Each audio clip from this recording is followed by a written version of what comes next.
viewers, I'm your host Pratiksha Mishra with another episode of South Asia Focus. Let's begin the show. India is bolstering its global standing through strategic partnerships, trade agreements and high-level diplomacy. With the expansion of consulate worldwide, it aims to strengthen diplomatic ties, enhance trade, support its diaspora and deepen strategic collaborations. Prime Minister Narendra Modi's recent visit to Mauritius reinforced historical bonds while advancing trade, infrastructure and defence cooperation, further solidifying India's global influence and international partnerships.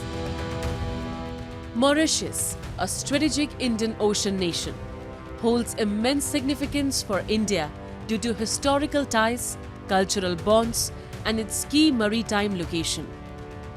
It plays a vital role in trade, security and regional cooperation, with India investing in its infrastructure, defence and Indo-Pacific strategy.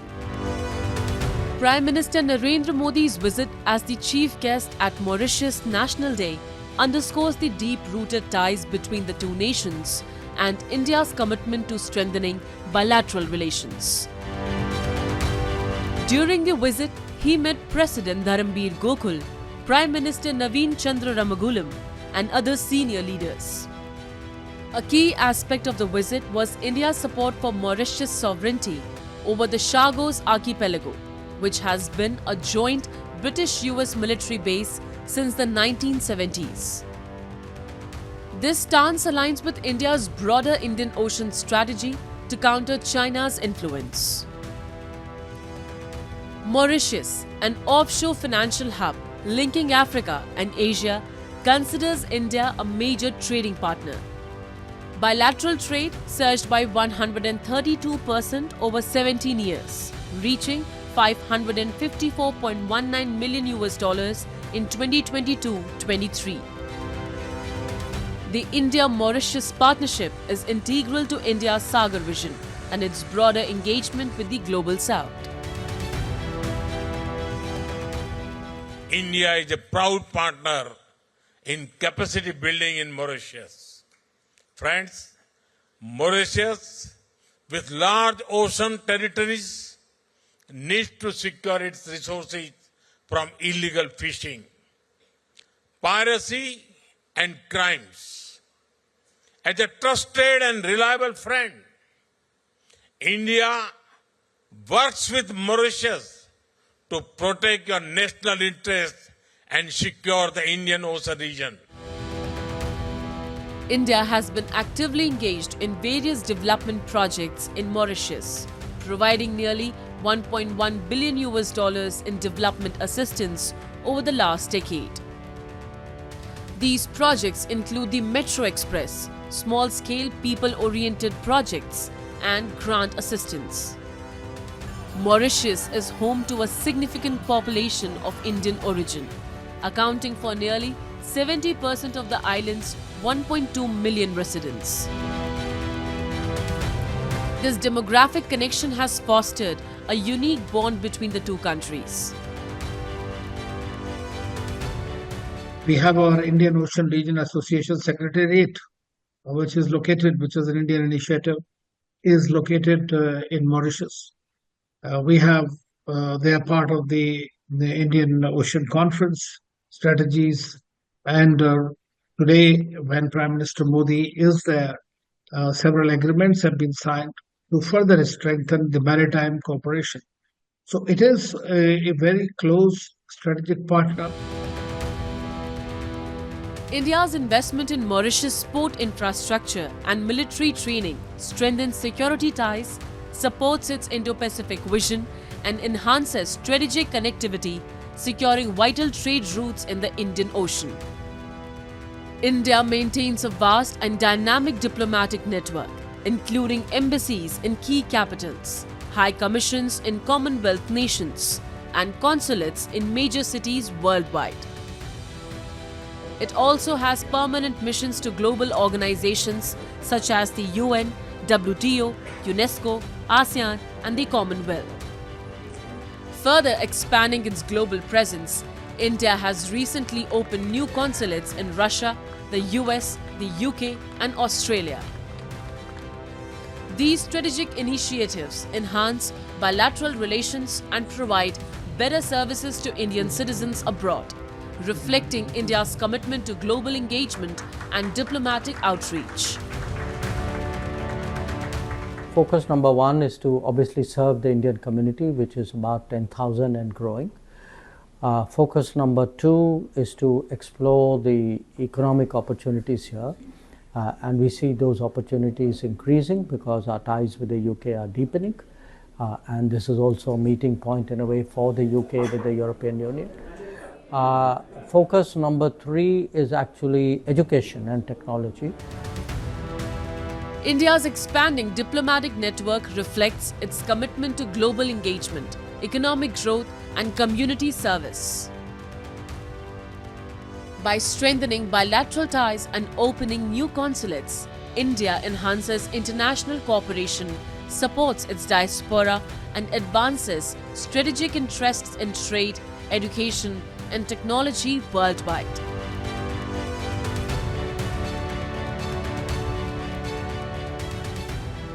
Bangladesh has been going through significant turmoil since the ousting of Sheikh Hasina, with political instability, economic uncertainty and governance challenges creating a crisis situation. The removal of a long-standing leader like Hasina has left a power vacuum leading to internal conflicts, administrative paralysis and economic downturn. We have a report.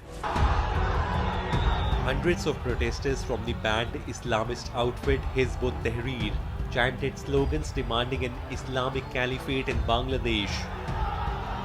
Despite being banned since 2009 for national security threats, the group continues to organize protests under Chief Advisor Muhammad Yunus's regime, defying the ban on public gatherings. With political instability, law enforcement has become ineffective in Bangladesh as crime rates have surged and incidents of looting, vandalism, extortion and attack on minorities have surged. The lack of a clear governmental structure has emboldened criminal activities.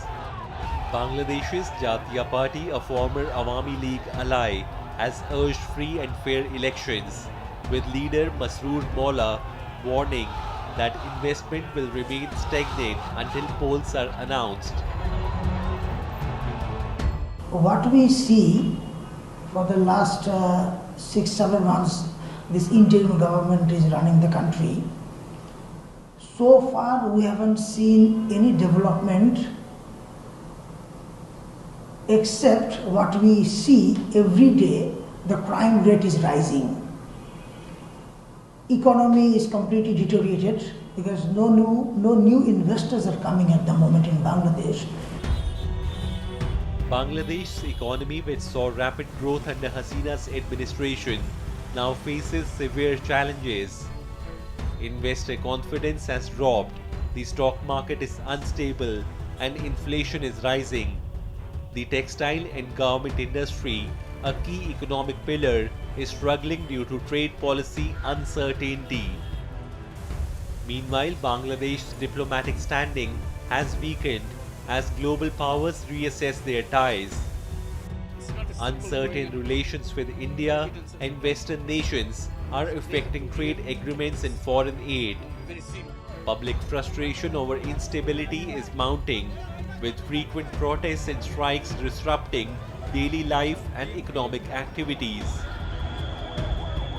Taslima Nasreen, ousted Bangladeshi writer and activist, strongly criticized the interim government in Bangladesh and said the country is now occupied by the extremist Jamaat-e-Islami group. I think that the country is now occupied by the Jamaat-e-Islami, jihadi and militant groups, and they have been destroying the history of Bangladesh. They destroyed the sculptures of all freedom fighters, and they destroyed the museums of the Liberation War in 1971, and also they destroyed the house of the father of the nation, Sheikh Mujibur Rahman, and also whoever was involved in the Awami League party. They were either killed or they're imprisoned. Under Muhammad Yunus's interim government, Bangladesh has seen a surge in violence against minorities. India has voiced concern over the deteriorating law and order, with India stressing that Bangladesh's interim government must ensure the safety of minorities and their properties. New Delhi claims that over 2,374 incidents of attack on minorities were reported between August 5, 2024 and February 16, 2025, but the police verified only 1,254 of them. Moreover, 98% of these incidents were deemed political in nature. We expect Bangladesh to thoroughly investigate and bring all perpetrators of killings, arson, and violence to justice without making such distinctions. In August 2024, a student-led uprising ousted PM Sheikh Hasina after weeks of unrest, with the UN report estimating 1,400 deaths. Bangladesh now faces deepening instability, economic decline, and rising violence, risking further deterioration without urgent reforms and credible elections. Time now for Asia This Week, the stories from across the continent. On March 12, rescued hostages arrived safely in Quetta, Pakistan, under heavy security after separatist militants attacked a train the day before. The attackers blew up a railway track and fired at the train. Pakistani forces rescued 155 passengers, but some people were still held hostage. Families gathered at Quetta railway station, worried about their loved ones. The Baloch Liberation Army said they were responsible for the attack. They demanded the release of Baloch political prisoners and activists. They also warned that they would kill the hostages if their demands were not met within 48 hours. The BLA said it was holding 214 people, while 425 were on the train when attacked. Security forces reported killing 27 militants, but the total number of attackers wasn't known.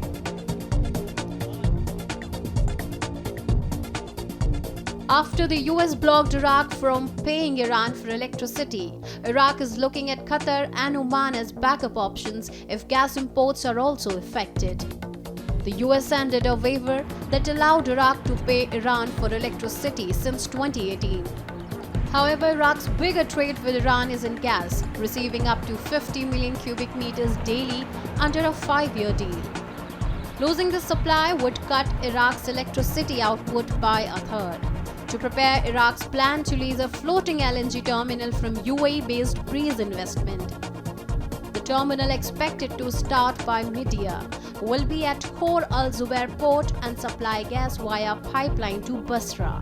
It could provide 14 million cubic meters daily, about a third of Iran's supply.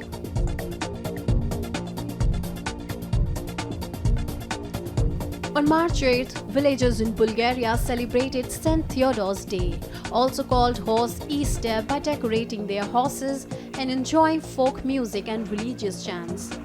Yanko Mihailov, a farmer from Krupnik, joined the event with his 2 daughters and their horse, all dressed in traditional outfits. He said that honoring horses is an old tradition, even though they are not used for farming as much as today.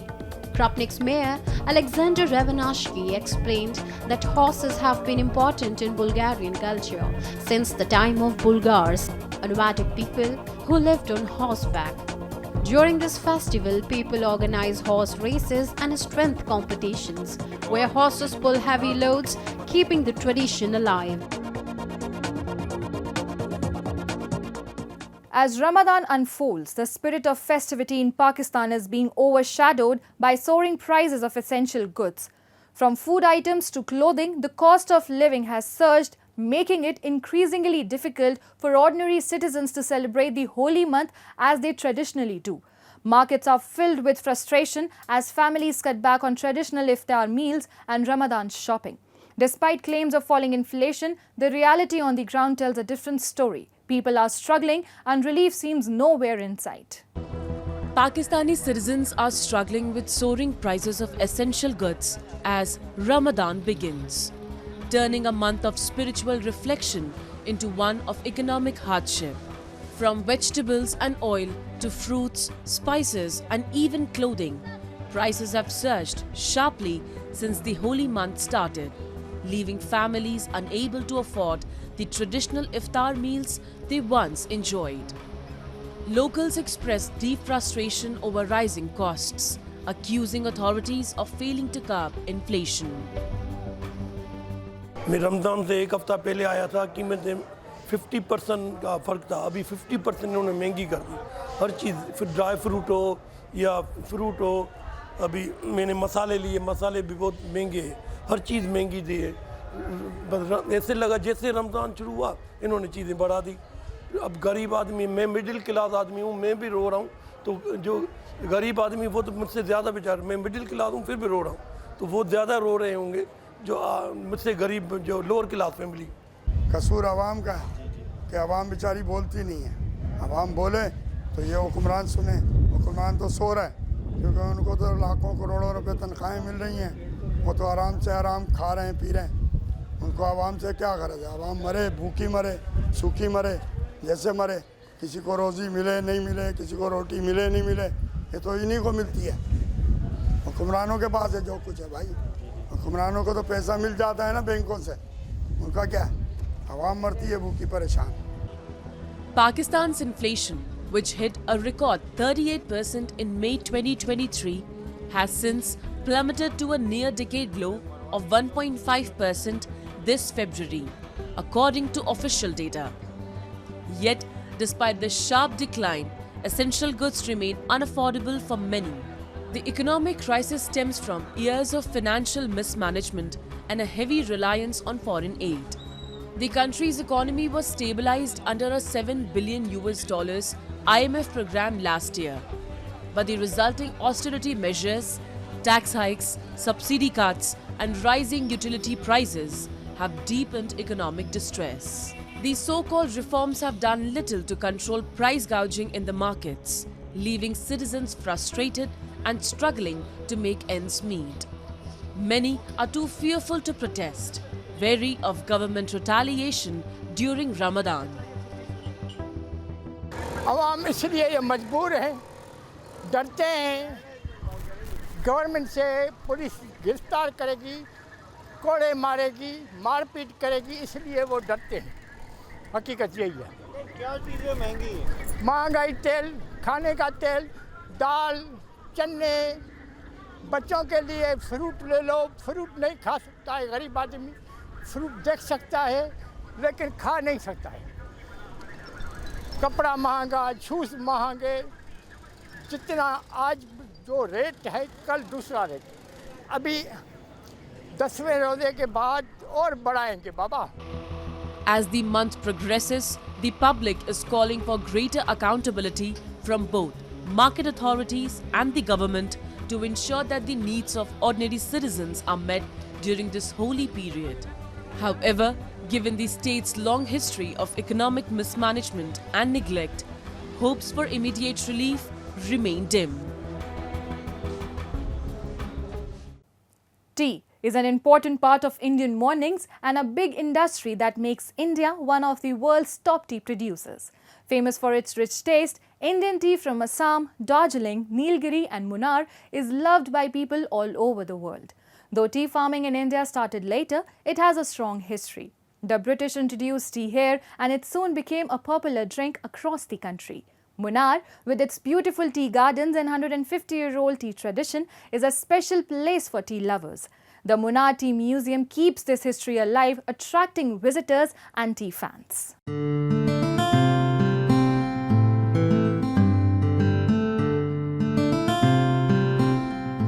What makes mornings better for any Indian? The answer is simple: a steaming cup of tea. This love for tea makes India the largest consumer, with nearly 80% of its production consumed domestically. A deep-rooted tea culture and diverse varieties drive this high demand while the industry continues to expand globally. According to the renowned German institute Statista, India's tea industry revenue is projected to reach $24.65 billion by 2025 with a 4.3% growth rate the following year.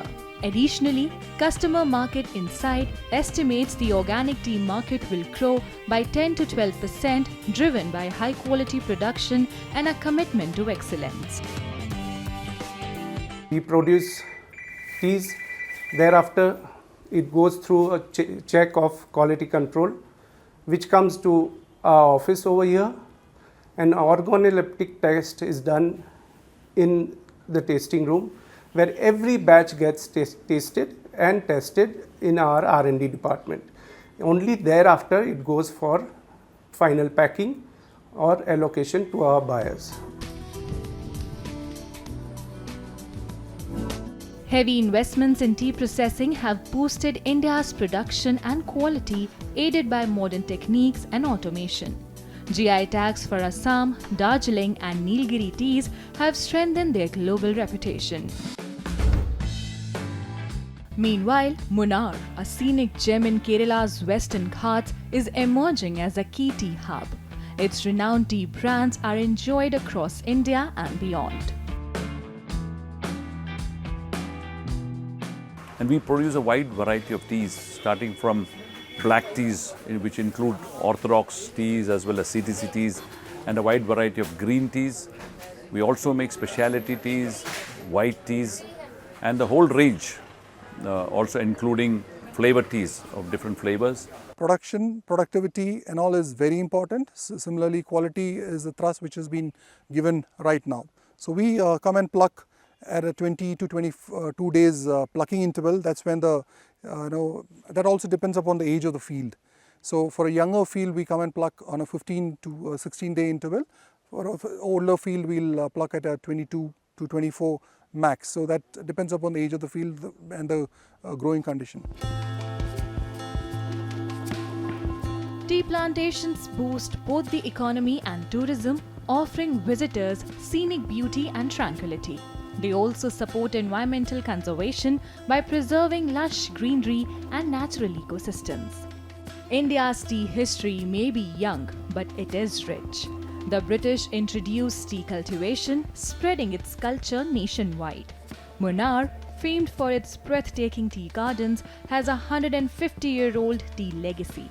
A must-visit, the Munnar Tea Museum showcases this heritage, drawing tourists and tea lovers alike.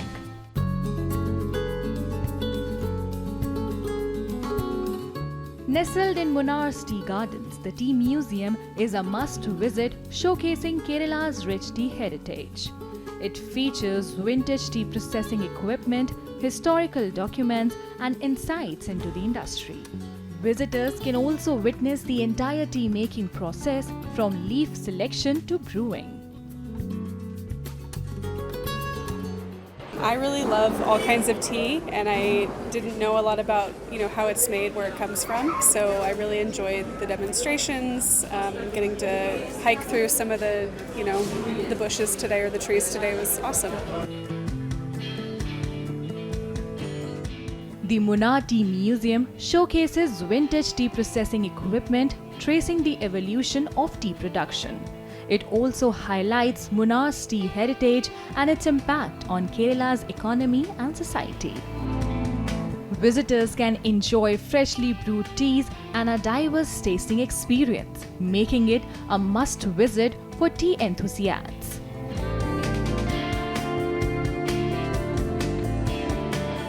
It is good to visit tea museum because it's like people, when they buy tea from the market, they don't know how tea is processed. Once they visit, they can see how tea is processed from the leaf to the dust, and also they can see the histories of it. So it's like a good thing. So they can come over here and see how tea is processed and what we get it from the tea. The Munnar Tea Museum preserves tea cultural heritage, offering visitors an immersive journey through its history and plantation. A paradise for tea lovers, it's also a must visit for those fascinated by history, culture and nature.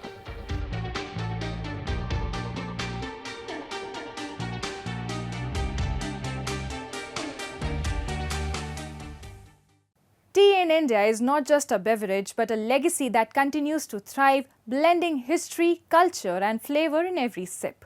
And with that, we come to the end of this week's episode. See you next week. Till then, goodbye and take care.